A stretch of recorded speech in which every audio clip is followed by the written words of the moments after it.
بسم اللہ الرحمن الرحیم الحمد للہ المنزہ من امکان الکذب والصلاة والسلام علی رسولہ المنزہ من امکان المثل۔ مصنف علیہ رحمہ اسم غیر متمکن کے اقسام کو بیان فرما رہے ہیں۔ 6 قسمیں ماقبل میں بیان فرما دی، اب یہاں سے 7ویں قسم بیان فرما رہے ہیں۔ فرماتے ہیں ہفتم 7ویں قسم اسماء کنایات۔ اسماء کنایات ہیں چوں جیسے کم و کذا، کنایت از عدد، عدد سے کنایہ کے لیے، اور وکیتا و زیتا، کیتا اور زیتا ہے کنایت از حدیث، بعض سے کنایہ کے لیے۔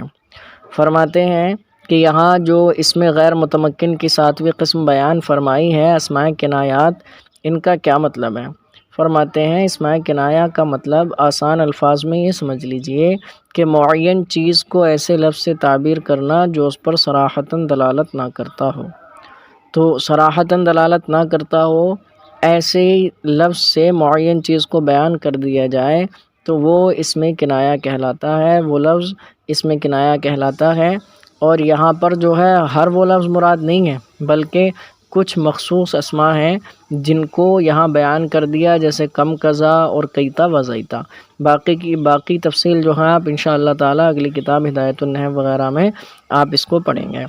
آگے فرماتے ہیں ہشتم اسم غیر متمکن کی 8ویں قسم ہے مرکب بنائی۔ تو مرکب بنائی کے تعلق سے آپ ماقبل میں پڑھ چکے ہیں، مرکب غیر مفید کے بیان میں۔ تو یہاں صرف مثال بیان فرما دی ہے 11۔ تو جیسے یہ 11 ہے، 11 سے لے کے 19 تک کے جو اعداد ہیں ان کو مرکب بنائی کہا جاتا ہے۔ تو یہ بھی اسم غیر متمکن سے کیا مشابہت کی وجہ سے مبنی ہوتے ہیں۔